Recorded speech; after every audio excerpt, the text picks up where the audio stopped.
নমস্কাৰ। এই গৰম বন্ধত যিসকল মাতৃ আমি ঘৰতে আছোঁ নহয়নে, অকণমান আহকচোন চাওঁ সন্তানৰ পঢ়া শুনাৰ ওপৰত। আপুনি নিশ্চয় শিক্ষিত। গৰমৰ বন্ধটোতে ভাবকচোন যে নিজৰ সন্তানক অকণমান গ্ৰামাৰখিনিকে আমি নিজে চাই দিওঁ। যি ক্লাছৰে হওক, লাগিলে দুটামান পইণ্টছ দিছোঁ, আপোনালোকে অকণমান ভাবক। মোৰ কথাটো কিজানি প্ৰয়োজন হৈয়ে যায়। আপোনাৰ নিজৰ ভাষাতে শিকাওক, অকণমান বুজি পাব। যিধৰণে মই মোৰ বেটাক শিকাইছিলোঁ। এটা কথা মই ইয়াতে উনুকিয়াই থওঁ, মোৰ ল'ৰাটো হাই ছেকেণ্ডেৰী খুব ভালকৈ পাছ কৰিছে ওপৰৱালাৰ কৃপাত, কিন্তু সি এটা টিউশ্যন নোলোৱাকৈ হাই ছেকেণ্ডেৰীলৈকে পাছ কৰিলে। নাৰ্চাৰীৰ পৰা ইংলিছ মিডিয়ামৰ আছিলে। মই কিমান শিকালোঁ নাজানো, কিন্তু সি পিছৰ ডোখৰত মেট্ৰিক পাছ কৰাৰ পিছত নিজেই পঢ়িলে বাৰু। মেট্ৰিকলৈকে মই পঢ়ালোঁ। এতিয়া মোৰ বেটী ক্লাছ 2ত। এতিয়াৰ পৰা সিহঁতক গ্ৰামাৰৰ জ্ঞান দিবলৈ হ'ল, কাৰণ ইংলিছ মিডিয়ামতো আৰু এডভান্স প্ৰয়োজন হৈ যায়। এতিয়া চাওক, যদিহে আপোনালোকৰ ক্লাছ 2ৰ পৰাই ধৰক যি ক্লাছৰ নহওক 5, 6, 7, কিন্তু মই ষ্টাডি কৰি বা মই যিসকলক টিউশ্যন লওঁ, ডাঙৰ ল'ৰা ছোৱালীবিলাকক মোৰ এক্সপিৰিয়েঞ্চৰ ফালৰ পৰাহে কৈছোঁ হা। এতিয়া ডাঙৰ ল'ৰা ছোৱালী কেতিয়াবা 9, 10 বা 8, 7 এনেকুৱাকৈ যদি সুধিব নহয় যে চেণ্টেঞ্চ কেইটা আছিলে, ফটকেনে ক'ব নোৱাৰে, তে আগৰ অধ্যায়বোৰ পাহৰি যায়। তেনেদৰে আপুনি ভাৱেল কেইটা, কনচনেণ্ট কেইটা ষ্টাৰ্টিঙৰ পৰা তেনেকুৱাকৈ আভাস দিয়ক। লাগিলে ল'ৰাটো বা ছোৱালীজনী যিমানেই ডাঙৰ হওক, আপুনি এটা টেষ্ট কৰক কিমান পাৰে। তাৰপিছত আহি যাওক আপুনি parts of speech. Parts of speech বা কেইটা আছিলে বা কি আছিলে। এতিয়া পাৰ্টছ অফ স্পীচৰ ভিতৰত এতিয়া আপোনালোকক সন্তানক ধৰক ইংলিছ মিডিয়ামত আছিলে, দি দিলে হোৱাট ইজ নাউন, মুখস্থ কৰি দিলে ইংলিছতে। কিন্তু মই ভাবোঁ আমাৰ অসমীয়া ল'ৰা ছোৱালীবিলাকে ইমান সহজেই ইংলিছখিনি বুজি নাপায়। যিটো মোৰ এক্সপিৰিয়েঞ্চৰ ফালৰ পৰা কৈছোঁ, সেইবাবে আপুনি অসমীয়াত কওক হোৱাট ইজ নাউন।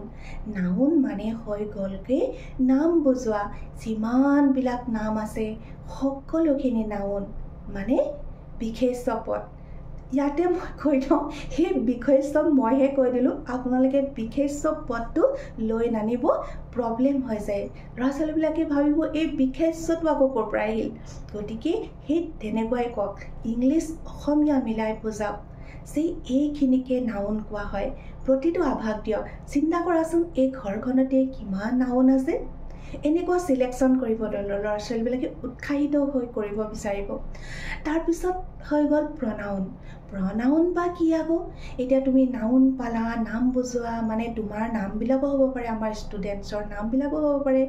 এনেকুৱাকৈ বুজালে এতিয়া ধৰি লওক তোমাৰ লগৰ ল'ৰা ছোৱালীৰ নামবিলাক। এতিয়া তুমি কেতিয়াবা নামকাৰী নামাতিবও পাৰা। কি বুলি মাতিব পাৰা যে এই তাই আজি স্কুললৈ নাহিলে, বা সি এনেকুৱা কিবা এটা কৰি আছে। জাষ্ট এনেকুৱাকৈ বুজালে মই ভাবোঁ সহজে বুজি পাব। এতিয়া তাৰমানে নামৰ সলনি আমি যিখিনি ব্যৱহাৰ কৰোঁ সেইখিনিয়ে হৈ গ'লগৈ প্ৰনাউন। 2, 3, 4 এনেকুৱা ধৰণৰ ল'ৰা ছোৱালীৰ কাৰণে অকণমান কৈ আছোঁ। এতিয়া চাওক, সেইখিনি কিন্তু আপোনাৰ ডাঙৰতো কামত আহিব। এতিয়া ফাৰ্ষ্ট টাইম যদি আপুনি পাৰ্চনৰ বিষয়েও ডিটেইলছকৈ শিকাই থয়, ফটকেনে সিহঁতক ডাঙৰ হ'লে চিন্তা কৰি। ইয়াৰ ভিতৰতে মই আৰু এটা কৈ থওঁ, এতিয়া ডাঙৰ হ'লে ডাঙৰ ল'ৰা ছোৱালীবিলাকক কুৱেশ্যন কৰিব, সিহঁতে ফটকেনে পাৰ্চন বুলি বুজি নাপায়।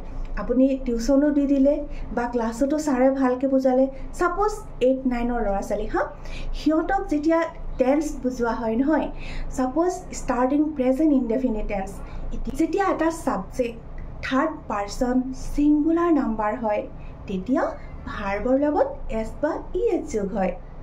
মইতোতো লাইনটো ঠিকেই ক'লোঁ, কিন্তু প্ৰব্লেমটো আহি গ'ল সেইখিনিতে। ক'ত জানে, ল'ৰাটোৱে আকৌ ভাবিব পাৰ্চন, থাৰ্ড পাৰ্চন এইটো আকৌ কেনেকুৱা, বা ছিংগুলাৰ নাম্বাৰবোৰ বা কেনেকুৱা আছিলে। বহুত এক্সপিৰিয়েঞ্চ মোৰ আছে, মই টিউশ্যন লোৱা ল'ৰা ছোৱালীবিলাকক পাইছোঁ। সেই গতিকে কৈছোঁ মই কথাষাৰ, সেইকাৰণে সেই জ্ঞানখিনি খুব ভালকৈ দিবলৈ দৰকাৰ। যদি আপোনাৰ ল'ৰাটো ডাঙৰো হৈ আছে বা ছোৱালীজনী, তথাপি সেইখিনি ৰিভাইজ কৰক। ফটকেনে সোধক যে নাম্বাৰ কেইটা বেটা, বা পাৰ্চন কেইটা আছিলে, first person second person third person এতিয়া সেই তিনিটা আপুনি ডিটেইলছত বুজাওক ফাৰ্ষ্ট পাৰ্চনত কি আছিলে আই উই হয় ছেকেণ্ড পাৰ্চন ইউ হয় আৰু থাৰ্ড পাৰ্চন কোনবিলাক হি চি দে জাষ্ট এনেকুৱাবিলাক এই যদি আভাসখিনি ভালকৈ বুজি পায় তেতিয়াহে শিক্ষাগুৰুৱে বা টিউশ্যন মাষ্টাৰে বুজোৱাখিনি সহজে বুজি পাব তেতিয়া বুজি পাব যে এটা ছাবজেক্ট যেতিয়া থাৰ্ড পাৰ্চন ছিংগুলাৰ নাম্বাৰ হয় তেতিয়া ভাৰ্বৰ লগত এছ বা ইয়েছ যোগ হয় ইমান ইজি হৈ গ'ল মই উদাহৰণ কেনেকৈ দিলোঁ হি অলৱেজ গ' টু স্কুল এতিয়া এইটো কৰিব দিলে কাৰেক্ট টেন্স ফাৰ্ষ্টত আমি জানিব লাগিব সেইটো হি অলৱেজ গ' টু স্কুল মানে আমি জানিলোঁ যে এইটো এটা ইনডেফিনিট টেন্স কিয় জানিলোঁ এটা অভ্যাসগত কাম অলৱেজ সদায় যায় সেইকাৰণে হৈ গ'ল এইটো কি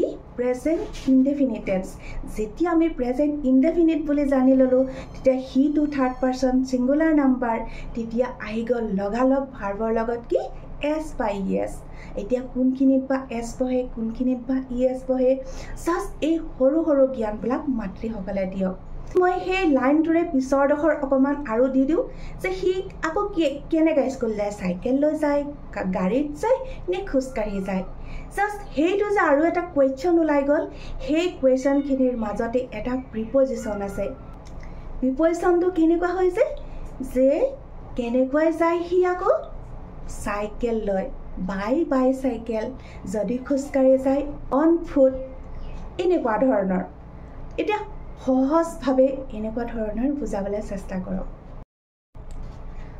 সৰুতে ক্লাছ 2ৰ পৰা আৰম্ভ কৰিলোঁ ক্লাছ 2, 3, 4 আকৌ কৈ দিছোঁ তাৰপিছত এইখিনি আপুনি বুজোৱাৰ পিছত সেই ল'ৰা ছোৱালীখিনি ষ্টাৰ্টিং ট্ৰেঞ্চলেশ্যন যিটো বহুত টান পায় ল'ৰা ছোৱালীয়ে যদিও ইংলিছ মিডিয়ামত থকা হয় নহয় যে তেওঁলোকে ফটকেনে অসমীয়াৰ পৰা ইংলিছটো শুদ্ধ কৰিব নোৱাৰে যিটো গ্ৰামেটিকেল আচলতে কেনেকুৱা কৰিব ধৰক কিবা এটা কুৱেশ্যন এনেকুৱা দিলে যে মই পঢ়োঁ ফাৰ্ষ্টত আপুনি এনেকুৱাকৈ বনাব চেণ্টেন্সবিলাক মানে বাক্যবিলাক যিটো মানে প্ৰেজেণ্ট ইনডেফিনিটত পৰে আপুনি জানে কোনখিনি কেনেকুৱা হয় ফটকেনে বেলেগ টেন্স আহি গ'লে নোৱাৰিব তাহাঁতি মই ভাত খাওঁ মোৰ এডাল পেঞ্চিল আছে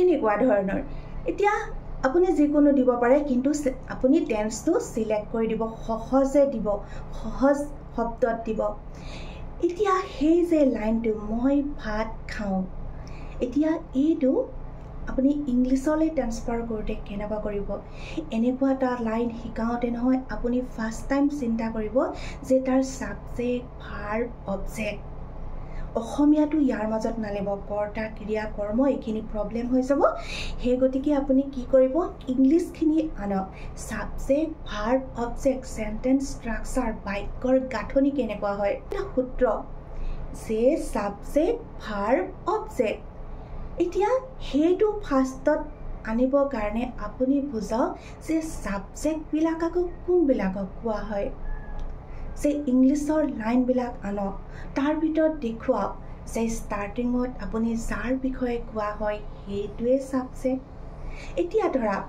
প্ৰথম লাইনটো আমি কি লৈছিলোঁ মই ভাত খাওঁ তাৰ প্ৰথমটো আছিলে মই সেইটোৱে ছাবজেক্ট মই আকৌ ভাৰ্ব এতিয়া মই আগত কৈ আহিছিলোঁ যে আপোনালোকে পাৰ্টছ অফ স্পীচখিনি ডিটেইলছত বুজাব লাগিব লাগিলে এতিয়া ভাৰ্ব মানে কি সেইকাৰণেই ফাৰ্ষ্ট টাইম কৈ আহিছিলোঁ যে পাৰ্টছ অফ স্পীচ বহুত প্ৰয়োজন ভাৰ্ব মানে বা কি সকলো কাম কৰা বুজোৱা এটা বুজাই দিয়ক তুমি কি কৰা তুমি খোৱা আকৌ খোৱাটোতো কাম এনেইতো বহি থাকিলে নহ'ব ন খাব লাগিব কষ্ট কৰি ন তেতিয়াহে হ'ব জাষ্ট এনেকুৱাকৈ বুজাওক তাৰ মানে কাম কৰাটোৱে হ'ল ভাৰ্ব এতিয়া ছাবজেক্টে কি কৰিলে মই কি কৰোঁ মানে কুৱেশ্যন কৰিব দিয়ক ছাবজেক্টক সদায় কুৱেশ্যন এটা কৰিব দিয়ক মই কি কৰোঁ বুলি ক'লে কি ক'ব লাগিব যে মই কি কৰোঁ খাওঁ আকৌ সেই লাইনটোত কি আছিলে মই ভাত খাওঁ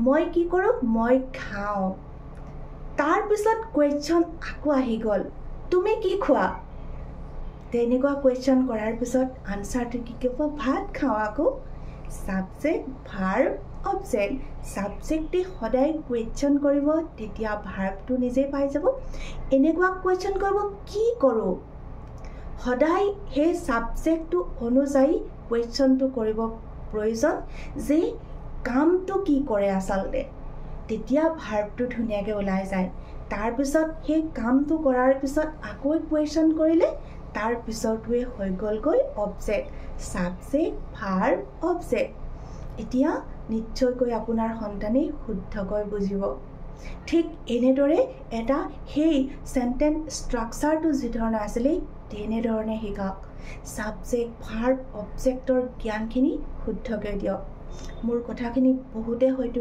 বৰিং হৈ যায় এনেকুৱা আচলতে মোৰ কৈ থাকিব মন যায় যিখন মই জানো বুজাই থাকিব মন যায় ডিটেইলছত যি ধৰণে মই টিউচন ল'লে ল'ৰা ছোৱালীবিলাকক 1 ঘণ্টা নুবুজাই এক্সট্ৰা টাইম বুজাওঁ জাষ্ট এইটো নহয় ফটকেনে বকি দিলোঁ হৈ গ'ল জাষ্ট বুজা ভালকৈ ঠিক সেইটো এটা অভ্যাসত পৰিণত হ'ল আচলতে ইয়াতো মই তেনেকুৱা কৈ থাকোঁ চৰি যদি আপোনালোক বৰিং হৈছে কিন্তু মোৰ ইণ্টেনশ্যন হ'ল অকণমান বুজাব বিচৰাটো মই যিখন জানো আজিলৈ বহুত দীঘল হৈ যায় জাষ্ট মই অকণমান মোৰ জ্ঞানেৰে আপোনালোকক দেখুৱালোঁ নিশ্চয়কৈ আপোনাৰ সন্তানসকলক অকণমান কৰকচোন কিমান পইচা দিব লোকক নিজেই কৰক যি ধৰণে অকণমান কষ্ট মই কৰিছোঁ ন আজিলৈ বহুত বহুত ধন্যবাদ জনালোঁ